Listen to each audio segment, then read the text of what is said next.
y aquí está el médico David Forero, infectólogo, profesor de la Cátedra de Salud Pública en la Escuela de Medicina Luis Racetti de la Universidad Central de Venezuela. Sigue estudiando, es colombiano, estudió en Colombia, vino a Venezuela, se especializó, sigue haciendo doctorado, da clases a los estudiantes de medicina y bueno, se va a especializar este próximo doctorado.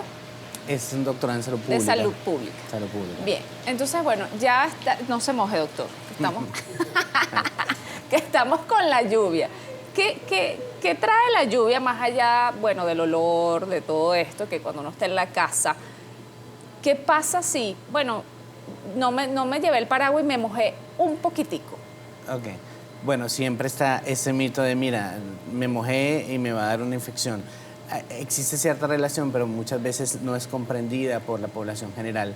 Y lo que sí sabemos, los que trabajamos las enfermedades infecciosas, es que efectivamente existe una relación, pero no por el hecho de mojarse como tal, sino la temporada de lluvias históricamente es asociado a picos o aumento de los casos de enfermedades infecciosas. Que no solamente son enfermedades respiratorias, sino también pueden ser enfermedades o síndromes diarreicos también. Entonces, en general, las infecciones, incluso, por ejemplo, dengue, zika, chikungunya, son enfermedades que aumentan con las lluvias y cada una de esas tiene una explicación y hay una correlación específica para cada una dependiendo de la lluvia. No es me mojé y tengo una infección. Por ejemplo, hablemos de las infecciones respiratorias. Los cambios que ocurren de temperaturas asociadas a las épocas de lluvia son los que favorecen o hacen que seamos más susceptibles a las infecciones, por un lado. Y por otro, la temperatura también hace que el virus tenga esa capacidad de replicación más favorable que en temperaturas más altas. Esa es la real explicación que muy pocos saben. Es decir, la lluvia es la atmósfera perfecta para que el virus esté por allí de su cuenta. Correcto. Entonces, por ejemplo, hay estudios que demostraron un cambio en nuestros cilios de nuestro tracto respiratorio. Usualmente tenemos una dinámica que permite sacar todo lo que no debería entrar en nuestro cuerpo, pero cuando estamos en una temperatura diferente, pierden esa capacidad y ahí es donde entra el virus. Eso con respecto a las enfermedades infecciosas, pero existen otros contextos. Vamos a hablar de las enfermedades transmitidas por vectores o por mosquitos, como dengue. El mecanismo es completamente diferente, entonces el aumento de las lluvias puede hacer que hayan acúmulos de aguas estancadas de una manera mucho más fácil. Y si uno no está pendiente, por ejemplo, un caucho, una llanta, se llena de agua y ahí puede convertirse en un criadero de mosquitos. Entonces son mecanismos diferentes, pero lo que sí es claro es que las enfermedades infecciosas, específicamente las que estamos hablando, aumentan en la temporada de lluvias. Bien, ¿y cómo una persona lo puede identificar qué es lo que tiene? Ok, bueno, depende de los síntomas en general. Creo que es muy fácil poder explicarlo por grupos de síntomas. No es lo mismo el que tiene solamente fiebre y dolor de cabeza o dolor detrás de los ojos que el que tiene síntomas respiratorios. Entonces, para eso está el médico, ¿no? Y sobre todo los especialistas en enfermedades infecciosas, para nosotros es muy fácil saber qué es lo que el paciente tiene de acuerdo a lo que nos cuente. Simplemente tenemos que escucharlo con atención. Eso es lo que necesitamos. Entonces, si hay un paciente que tiene congestión nasal, dolor de garganta, mocos, estornudos, tos, es muy probable que sea una infección respiratoria. ¿Ok?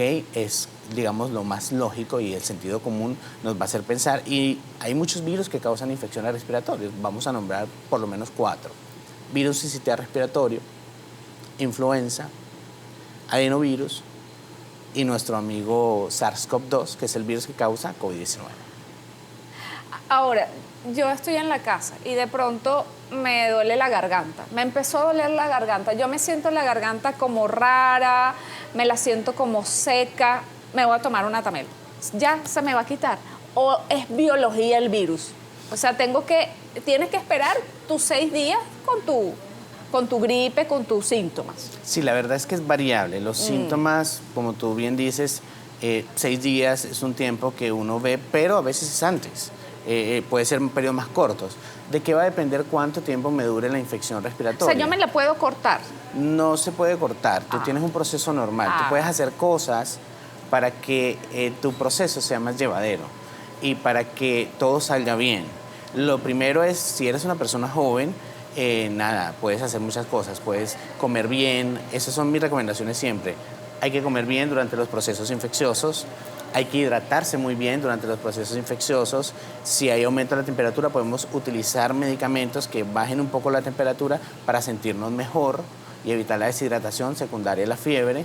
Y algo tan sencillo como si me duele la garganta y cada vez que yo hablo me fastidia, pues reposemos la voz. Tenemos que estar de reposo, no hablemos tanto, no gritemos, no nos estresemos. Y para mí la parte más importante es esa última parte, la parte emocional.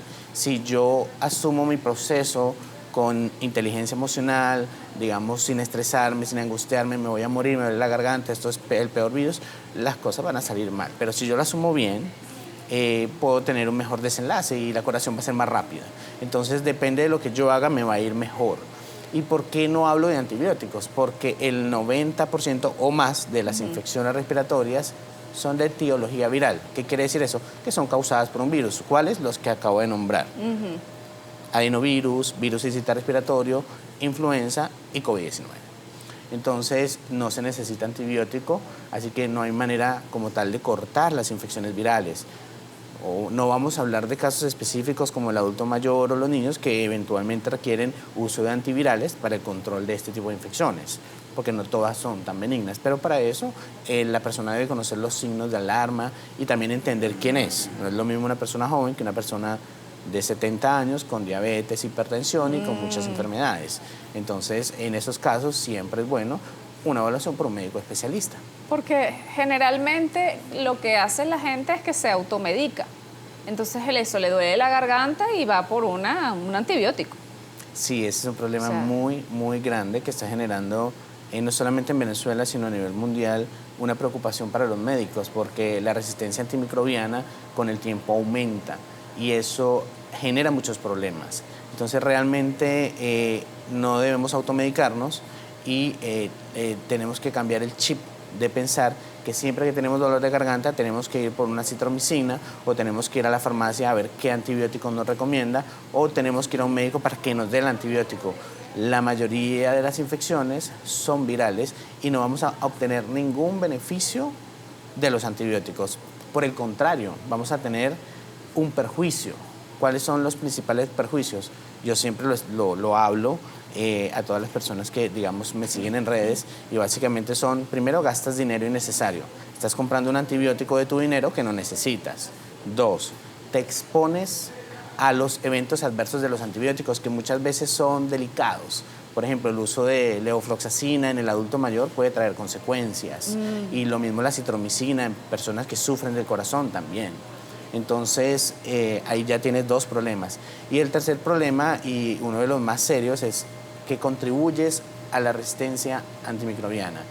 Y luego, cuando tú necesites un antibiótico, pues las cosas no van a funcionar.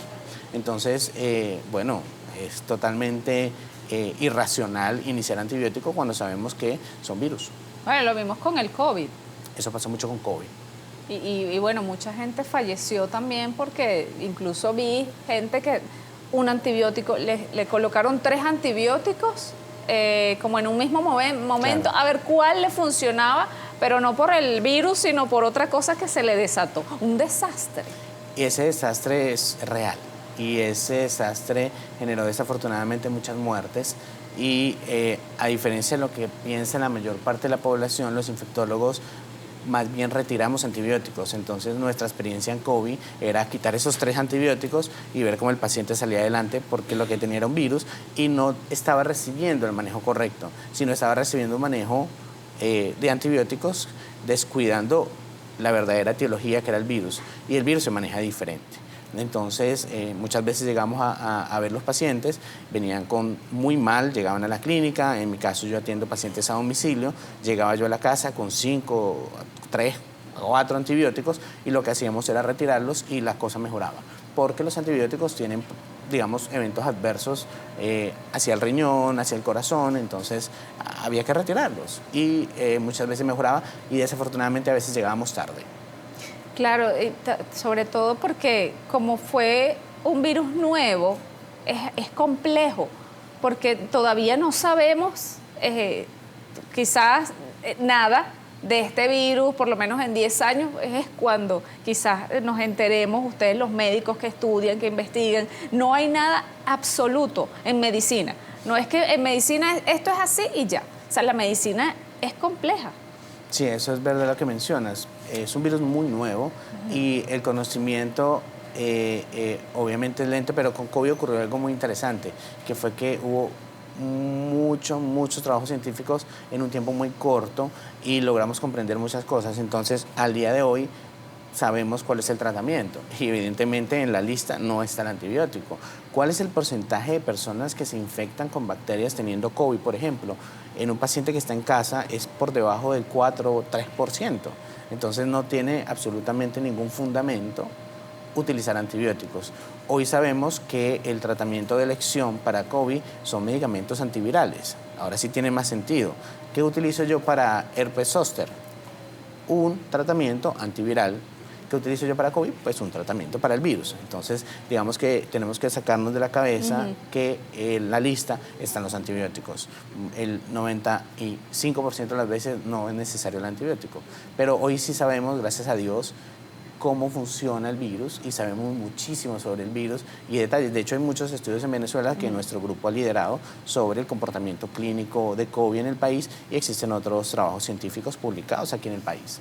Bien, entonces sabemos que las lluvias vienen y nos acompañan cada año. ¿Hay alguna manera de tener una medicina preventiva porque viene la lluvia, porque me voy a enfermar o porque tengo una reunión importante, doctor, y es en Mérida y aquí está haciendo un calorón y si allá me enfrento al frío, ¿cómo hago para ese cambio de temperatura no me vaya a afectar y yo esté bien para mi reunión? Bueno, ese es un tema interesante porque esos cambios de temperatura, cuando no son tan abruptos, no deberían generar ningún problema de salud. Pero con esto del cambio climático y las temperaturas extremas que mencionabas temprano, de que estamos en algunos picos importantes, de hecho ese es el fenómeno del niño, que muchas veces es difícil de entender en un principio, no es fácil, pero para que las personas entiendan, vamos a definirlo como unos fenómenos meteorológicos que ocurren por cambios en la temperatura del Océano Pacífico. ¿Okay? Y dependiendo de esa temperatura van a haber cambios extremos de calor, sequía y lluvia.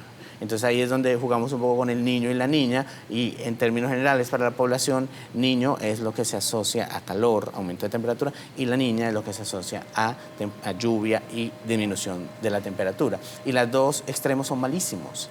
Entonces, en el extremo del calor tenemos obviamente sequías y problemas importantes y, por ejemplo, algo que ocurre con frecuencia son los golpes de calor, que es otro tema de salud, que bueno, es un poco más cardiovascular. Y lo que me compete a mí, que es la parte de disminución de la temperatura y lluvias, es indiscutiblemente algo que va a generar un aumento de las infecciones. Pero para responder a tu pregunta de yo cómo hago para prevenirla, hay muchísimas cosas que podemos hacer. Lo primero es que a pesar de que hay lluvias, yo tengo que tratar de protegerme y las medidas son las estándares. ¿Cuáles son las medidas estándar? Uso de tapabocas. Entonces, tan sencillo como un uso de tapabocas. Claro, porque tú tienes lo que te comenté de la nariz. ¿Por dónde entran los virus? Por las vías respiratorias, los respiratorios, por supuesto. Entonces, si yo uso tapabocas, sobre todo cuando yo estoy viendo que voy a una reunión y allí hay uno con moquitos, el otro está estornudando y el otro está tosiendo. Ay, no. Y yo tengo una suerte para sentarme al lado de alguien que tosa. Cuando uno va de viaje, te sientas en un avión o donde sea, escuchas alguien tosiendo. Sí, es que ese es el problema, que nosotros tenemos que tener un poco más de conciencia. Las personas siempre dicen, otra vez nos van a poner el tapabocas. Esto no se trata de ponerles el tapabocas obligado. El que quiera cuidarse se cuida. Y sobre todo cuando tú tienes un familiar adulto mayor. Entonces, si tú quieres a tu abuelita, si tú quieres a tu mamá, si tú quieres a tu papá y lo quieres proteger porque tu papá se infartó el mes pasado y le hicieron una revascularización y yo no quiero que le pase nada, pues no te pongas a inventar, protégete, usa tu tapabocas y proteges a tu papá. O te proteges a ti mismo si eres una persona mayor. Entonces, no necesariamente hay que usar el tapabocas todo el tiempo, pero quiero que quede claro que en temporada de lluvias va a ser más fácil la transmisión de los virus. por lo que te explicaba de los cambios de temperatura. El virus se replica más y nuestro sistema, por cambios fisiológicos, también está un poco más predispuesto. No, y a veces también psicológico. Escucho a alguien tosiendo o estornuda, ya, me dio a mí también. Porque Sí, bueno, ese es otro componente que pasa. Ya estoy psicológicamente mal. Bueno, entonces, el tapaboca, Fundamental. importante porque parece obvio, pero uno no lo ve obvio. O sea, no está asociado. Lo que pasa es que lo asociamos al COVID también. Sí, pero no es solo Y COVID. es como una pesadilla, no quiero y no sé cuánto, pero si en el caso de esto, de la prevención, es bien bueno el tapabocas. ¿Qué más? ¿Qué más tenemos? Entonces tenemos el lavado de manos. Sencillo, es un simple lavado de manos. ¿Por qué? Porque también aumenta. ¿Qué pasa en temporadas de lluvia? Muchas veces hay desbordamientos, empiezan a mezclarse las aguas sucias con las aguas limpias y entonces es más fácil que aparezcan también infecciones transmitidas de forma orofecal. ¿Eso qué quiere decir? Que, por ejemplo, vamos a hablar de hepatitis o vamos a hablar de rotavirus, que son virus que pueden generar síntomas ya no respiratorios, sino gastrointestinales, por ejemplo. Entonces, ¿cómo los prevengo? Lavándome las manos en el momento de preparar los alimentos. O sea, ese tipo de conductas tan sencillas pueden prevenir. Entonces, vamos, tapabocas, lavado de manos, y hay otra muy importante, que es este tema de las enfermedades transmitidas por vectores. Sabemos que hemos tenido de manera intermitente muchos casos de dengue. ¿Y cómo lo prevengo? Bueno, es sencillo. Los reservorios de los mosquitos están en los acúmulos de agua. Entonces yo voy a tener que estar un poco más pendiente de revisar alrededor de mi casa, sobre todo en las zonas rurales o zonas boscosas, donde, o sea, donde hay vegetación, estar pendiente que no haya ningún acúmulo de agua que sea un criadero de mosquitos, porque ahí va a haber un montón de potenciales transmisores del dengue. Entonces eso también es una medida de prevención. Evitar salir, sobre todo en zonas, de repente Caracas no aplica un poco, porque incluso malaria también puede aumentar. Con estos fenómenos climáticos pueden aumentar. Entonces hay que ser conscientes y decir, bueno, mira, la hora de la picadura de los mosquitos es alrededor de las 5 de la tarde. Si yo voy a estar por allí, pues ¿para qué me voy a parar en el porche de la casa o en la parte de adelante de la casa si me van a picar? Entonces evita esas horas o sal con manga larga. Y así evitamos un poco esta transmisión y estás pendiente que no haya aguas acumuladas. Esa es otra manera de prevención. Ya hablamos del tapaboca. Hablamos de lavarnos las manos. Y el doctor también mencionó ver que no se me hagan pozos de agua, ¿no, doctor? Correcto, así Perfecto. Entonces, estamos conversando con David Forero, él es médico infectólogo. Vamos ya con las preguntas, doctor. Ajá. Por aquí Judith pregunta, ay, ya va. Buenos días, excelente programa. Esta es otra persona que es la primera. ¿Cómo se diferencian los síntomas de una gripe común y el COVID-19? Últimamente siento dolor en los huesos y me cuesta respirar. Fui paciente de dengue hemorrágico. Ok, eso es una buena pregunta porque yo creo que es bastante repetida. A ver, la verdad es que es prácticamente imposible tener la certeza de que lo que yo tengo es una gripe que básicamente se define como la que es causada por influenza y COVID-19. Son infecciones respiratorias, los síntomas son similares. Vamos a tener dolor de garganta, congestión nasal, tos o solamente congestión nasal, estornudos, y eso no se puede diferenciar realmente.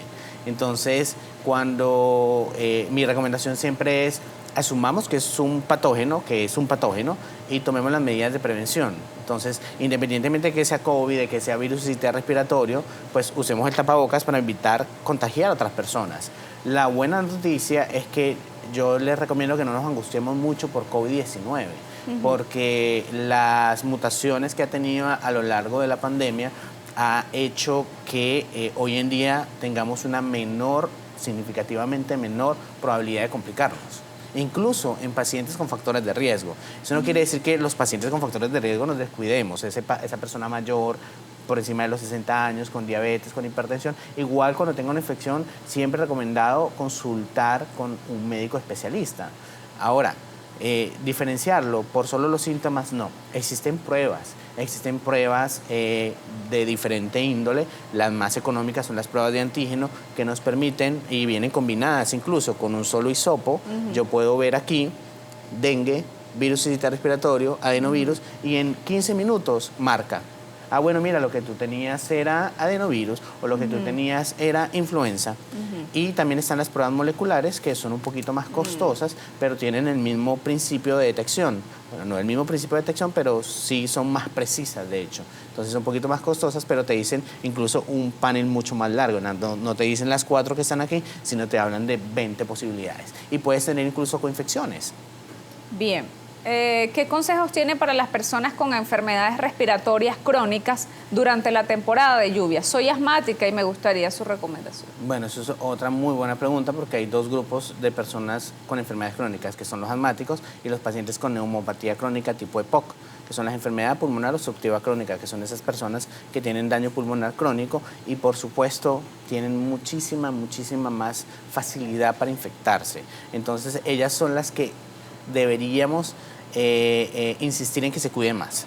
Deberían tener más prevención, deberían usar más el tapabocas ellos y deberían tratar de mantenerse lo más cálido posible, sobre todo en temporada de lluvias, porque el frío, por ejemplo, a los asmáticos los empeora.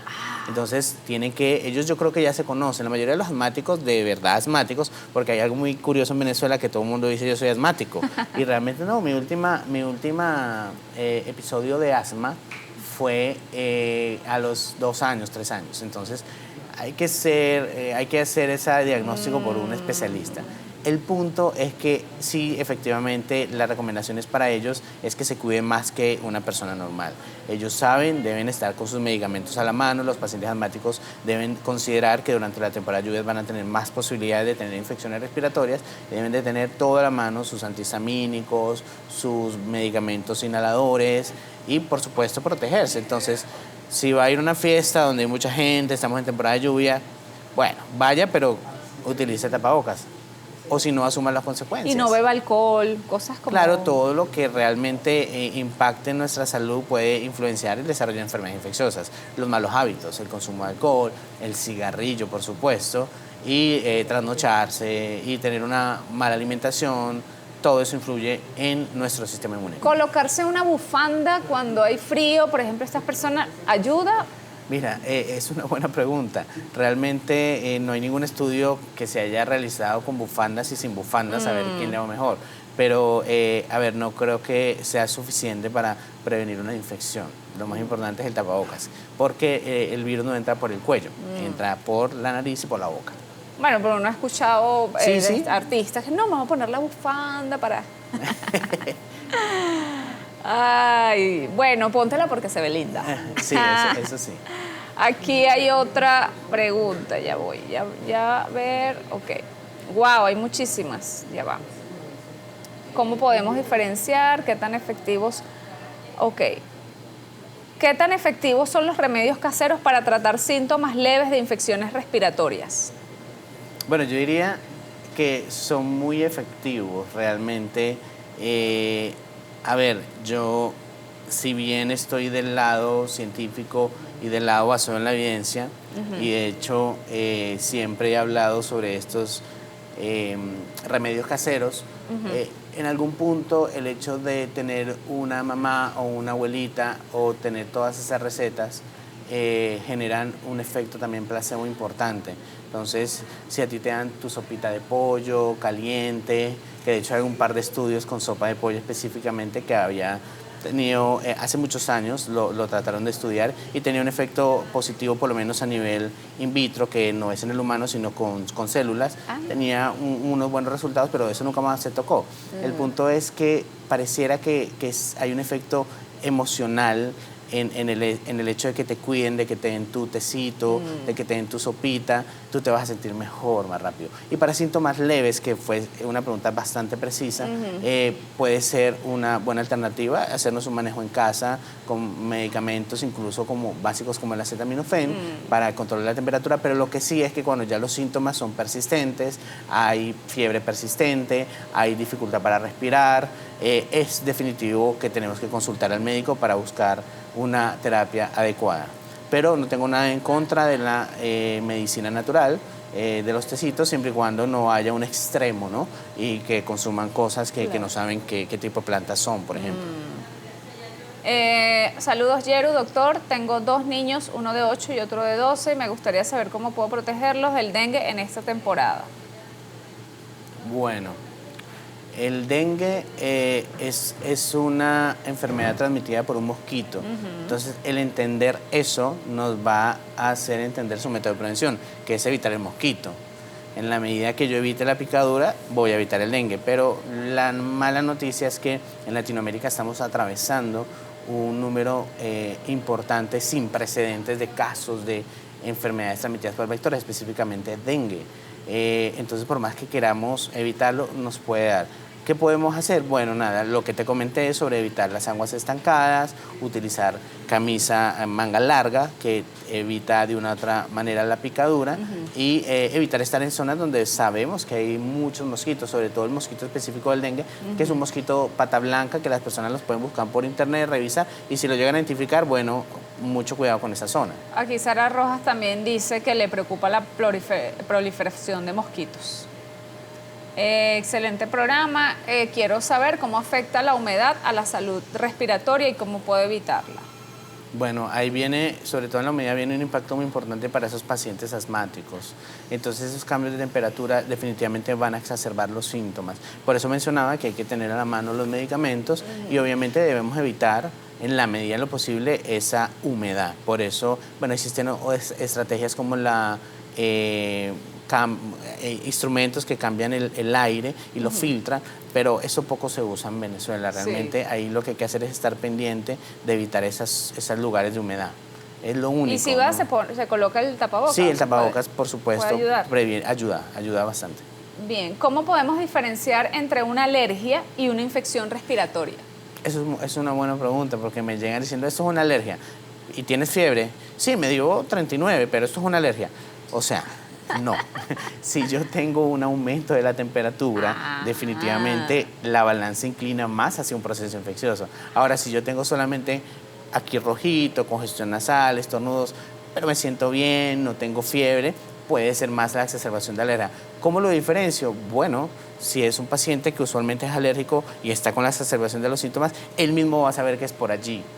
Pero si es un paciente que usualmente no tiene síntomas alérgicos y que está teniendo fiebre y otros síntomas, pues probablemente es una infección respiratoria. Ah, no, bueno, es que a toda la casa nos dio la alergia. Probablemente a todos en la casa les dio la infección.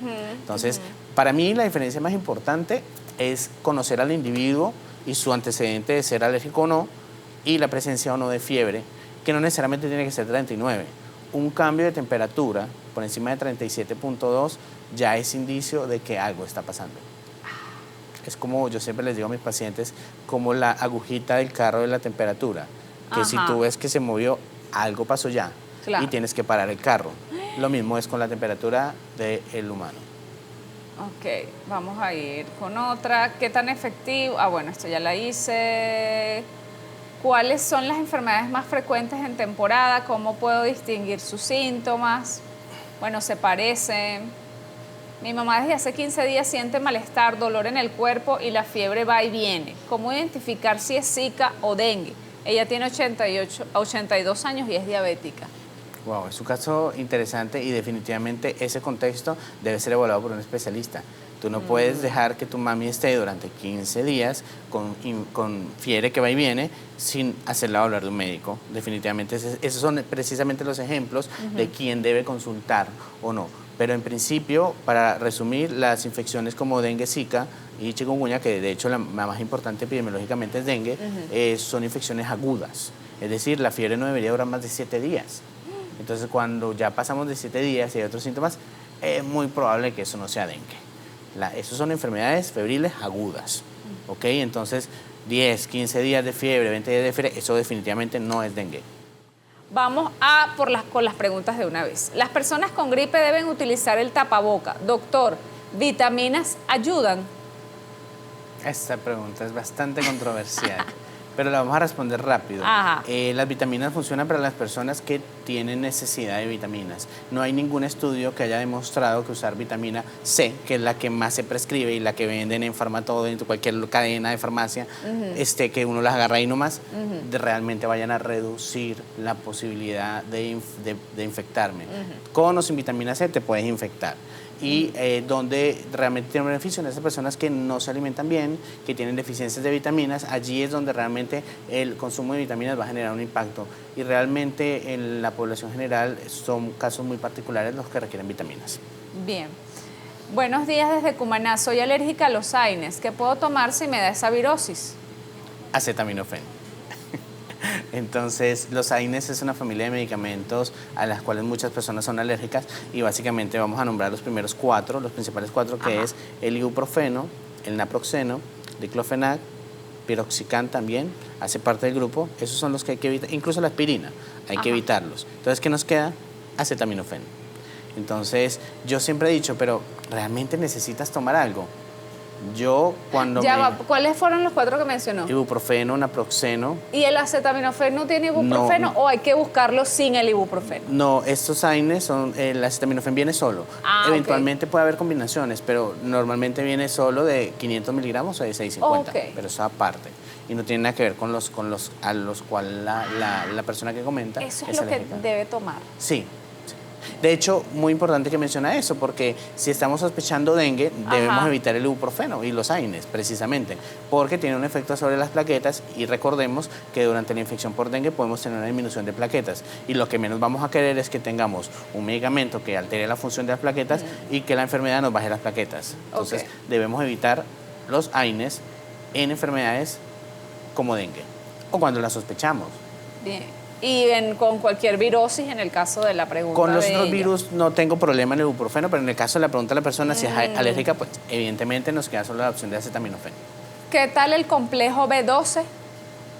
Bastante sobreutilizado, y realmente ahí viene un efecto placebo importante. No existe evidencia de que aplicarme complejo B12 de manera rutinaria vaya a prevenir las infecciones. Lo siento mucho, pero la alimentación es mucho más poderosa para la absorción de vitaminas, sobre todo cuando tengo una buena dieta, que colocarme una inyección. Muchas veces es gastar dinero.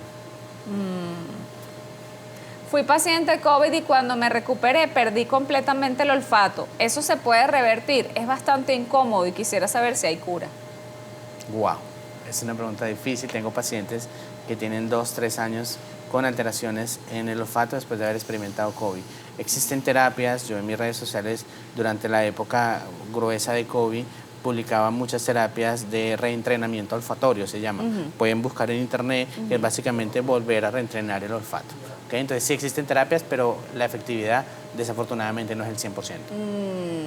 Y también, digamos, el tiempo, ¿no? Porque si perdiste el olfato, de pronto sí, lo perdiste ayer y comenzaste como la terapia olfatoria al siguiente día o los días continuos siguientes, puede tener mejor efecto que si esperaste. Claro, en teoría sí, claro que sí. En teoría sí, y también, bueno, cuando esto puede llegar a ser un problema real para la persona, sobre todo si queda oliendo mal, es un término que es cacosmia, que hay algunos pacientes que quedaron con eso, que es que todo les duele mal, a pesar de que no huela mal el ambiente. Ahí, y si es muy molesto, puede consultar a un otorrino para ver opciones un poco más especializadas. Ay, excelente programa. Excelente mensaje del doctor. El reposo es uno de los mejores tratamientos. Tengo alergia muy fuerte que me dura más de una semana. Con flema fuerte. Saludos. Agradecimiento y bendiciones para todo el equipo. Ay, la flema. La flema. La flema. ¿Cómo diferenciar? ¿Es flema por un virus? ¿Es flema por una infección? ¿O es flema por reflujo gastroesofágico? Bueno, esa es una buena pregunta, porque siempre nos consultan a los infectólogos. Tengo flema, ahora sí es una infección. Bueno, capaz siempre ha sido una infección. Mi flema, ¿qué color? Es verde, ahora sí es una bacteria, necesito antibiótico. No. Independientemente del color, puede seguir siendo un virus. Básicamente, tenemos que cambiarnos el chip de que necesitamos tomar medicamentos para todos. Tengo tos, jarabe para la tos. No es tan así. ¿Qué es la tos? Es un reflejo y un mecanismo de defensa de nuestro cuerpo que está diciendo, yo necesito sacar esto que está aquí. Pues sácalo, no porque la vas a frenar. Tienes que sacar, porque cuando tú botas o escupes, tú lo que vas a ver son material que no debería estar en tu cuerpo, y es una manera de limpiar de nuestro sistema respiratorio. Entonces, ¿para qué nos vamos a estresar por la tos? Ok, eventualmente podemos tener una tos que es un poco más fastidiosa, que para mí es la tos seca.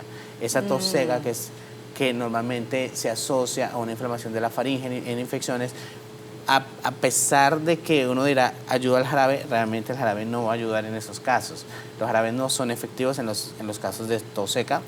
Algunos jarabes pueden llegar a contribuir, pero muchas veces necesitamos un antiinflamatorio para la garganta, tener ese reposo de la voz y tener el reposo en general. Eso realmente cambia un poco más el escenario del paciente. Ahora, tú mencionaste lo del reflujo. Esa es otra causa muy importante de tos, sobre todo en las pacientes que tienen tos crónica, pero la parte del reflujo y la tos asociada al reflujo no tiene que ver con infección. ¿Qué necesito yo para manejar el reflujo? Bueno, primero ir a un gastroenterólogo que me confirme que yo tengo un reflujo gastroesofágico o un médico internista y iniciar el tratamiento para el reflujo y ¡pum!, se va la tos. También hay otras causas de tos crónica o de tos persistente, que es el goteo postnasal, que si está asociado a infecciones son pacientes alérgicos. Entonces, ¿cómo yo mejoro eso? Bueno, evitando el goteo postnasal. ¿Cómo? Con antihistamínicos o medicamentos prescritos para mi enfermedad de rinitis. Ahí es que va a mejorar. Aquí Rosmirne dice, feliz día, Yeru, tiempo sin comunicarme. Coméntale al doctor que sufro de fibrosis pulmonar. He tenido COVID y con estos cambios de clima me ha dado asma. ¿Cuáles son los riesgos de tener fibrosis pulmonar? Que la fibrosis pulmonar es una condición que evidentemente aumenta el riesgo de las infecciones y ahí ya vamos a tener un poquito más de riesgo de infecciones bacterianas. Los cambios estructurales del pulmón favorecen la colonización de bacterias específicas. Entonces, en esos casos, definitivamente, cuando tengamos un proceso infeccioso respiratorio, tenemos que consultar con un médico especialista. Allí ya no es como una gripe normal, porque mi pulmón está perfecto, no, ahí yo ya tengo que ir a consultar porque tengo riesgos diferentes. Entonces, eso es lo que ella tiene que tener en cuenta, siempre estar de la mano de un especialista, porque no es un pulmón que está completamente saludable. Por favor, pregúntale al doctor qué puedo tomar. Me da gripe muy seguido. Ok. A ver, a mí también me da gripe con frecuencia y eso es algo de la naturaleza, sobre todo en temporada de lluvias, que es el tema de hoy.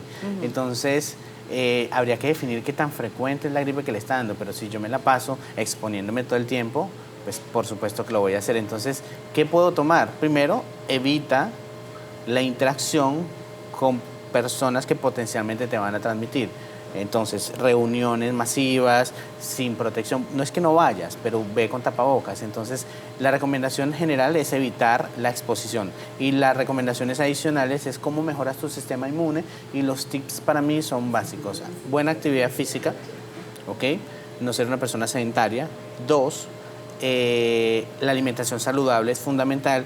Y 3, el estar siempre con una actitud positiva, el control de la ansiedad, el estrés. Es difícil, pero hay que entender que definitivamente pueden llegar a generar una disminución de la inmunidad y puede predisponer a las infecciones. Entonces, si hay una correlación, eso está completamente demostrado. Entre más triste y más deprimido y más ansioso, más me infecto. ¿Tomar el sol es fundamental para fortalecer el sistema inmune? Siempre es bueno tomar el sol porque hay una vía metabólica que hace que lo que comamos, específicamente la vitamina D, tenga su transformación en el componente activo. Entonces, tomar el sol siempre va a ser saludable. ¿Es un mito el hecho de mojarse en la lluvia y rápidamente contraer la gripe? El cambio de temperatura es sinónimo de contraer gripe. Saludos desde Cerro Verde. No es, o sea, la relación no está como tal en mojarse, sino en la temporada. La temporada de lluvia, como explicábamos en un principio, eso es lo que se correlaciona realmente con las infecciones. Doctor Forero, ¿qué son los alvéolos y qué función tienen en el sistema respiratorio? Serán los alvéolos, yo me imagino que está preguntando por los alvéolos. Son la unidad funcional del pulmón, es donde ocurre el intercambio gaseoso, donde entra la sangre que no está oxigenada, el alvéolo, a través que está al final de nuestro pulmón, es el que hace que esa sangre no oxigenada se convierta en oxigenada para que se siga distribuyendo. Entonces, la función más importante del pulmón está en el alvéolo. Dicen que sí es recomendable la vacuna para la prevención, vacuna de gripe.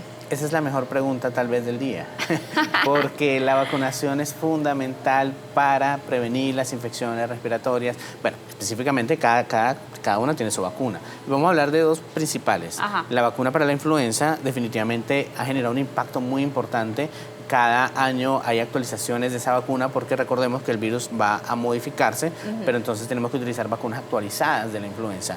En Venezuela están disponibles. Ocasionalmente por la parte pública, también la podemos conseguir en la parte privada y tenemos que vacunarnos. ¿Quiénes sobre todo? Bueno, todo el mundo se puede vacunar, pero específicamente las poblaciones de riesgo, los adultos mayores y los niños. Entonces, ¿esa vacuna previene que me dé gripe? Claro que sí. ¿Cuándo lo tenemos que hacer? A ver, el problema es que lo hacemos tarde, lo hacemos en temporada de lluvias. Entonces ¿ves? ya, digamos, no vas a prevenir algo que ya empezó. No, mira, ¿ya para qué? Sí, pero siempre es bueno tener su vacunación anual de la influenza. ¿En qué mes? ¿Hay un mes del año, doctor, que yo diría, o que me puedo planificar? Mira, en mayo me vacuno, en abril me vacuno, en febrero me vacuno. Mira, no es tan fácil en contextos donde no tenemos... Por el cambio climático. Uno, el cambio climático, y lo otro es que no hay temporadas como tal. O sea, tú sabes que en otros países hay invierno, verano, aquí no. Algunos países de Latinoamérica no tienen como tal las estaciones. Entonces, no es fácil responder a esa pregunta, por un lado. Y lo otro, de la otra vacuna que es importante hablar, es de la vacuna del dengue. La vacuna del dengue acaba de ser aprobada. Bueno, ya existía una vacuna, pero la nueva vacuna aprobada va a ser, parece que un cambio importante en la epidemiología de la enfermedad. Los resultados acaban de ser liberados del último estudio el año pasado y en muchos países está empezando a implementar esa nueva vacuna. No es que no existía, sino que tenía ciertas restricciones. La vacuna disponible en este momento ya pues se puede poner a un paciente independientemente de que haya tenido o no antecedentes de dengue y realmente va a prevenir la infección por el virus y el desarrollo de complicaciones y hospitalización. ¿La hay aquí en Venezuela? No, todavía no, Todavía no pero ha llegado. esperemos que pronto nos llegue la vacuna del dengue. Bien. Preguntarle sobre el uso de acetaminofén en las embarazadas y su realización con autismo en sus hijos o Bueno, incidencia. mi área de experticia no es la parte de ese tipo Claro. del embarazo. Sin embargo, no hay ninguna contraindicación del acetaminofén para el consumo en embarazada realmente. Y no hay evidencia de que tomar acetaminofén se relacione con autismo, tampoco. Ok. Tengo planes de viajar a Brasil. Tengo un bebé de 6 meses. ¿Qué recomienda el médico para el cambio de clima? No, todas las precauciones que tuvimos, entender que los cambios bruscos definitivamente van a aumentar la posibilidad, pero eso no quiere decir que sí o sí al llegar allá me va a dar algo. Insisto, ¿de dónde vienen los virus? Bueno, de la parte respiratoria, los respiratorios. Entonces, el poder evitar esa persona que yo estoy viendo que está tosiendo, pues va a ser la mejor manera. No, bueno, es que todos quieren estar encima del niño. Ok, evita eso, porque Claro. si, hola, ¿cómo estás? Y entonces hablan encima del niño y tienen síntomas respiratorios, evidentemente lo van a infectar. Bueno, última pregunta, doctor. ¿La vacuna contra la fiebre amarilla protege contra todos los virus u otras en específico? No. La vacuna de la fiebre amarilla es específica para la fiebre amarilla. Entonces no hay una protección. No hay una protección.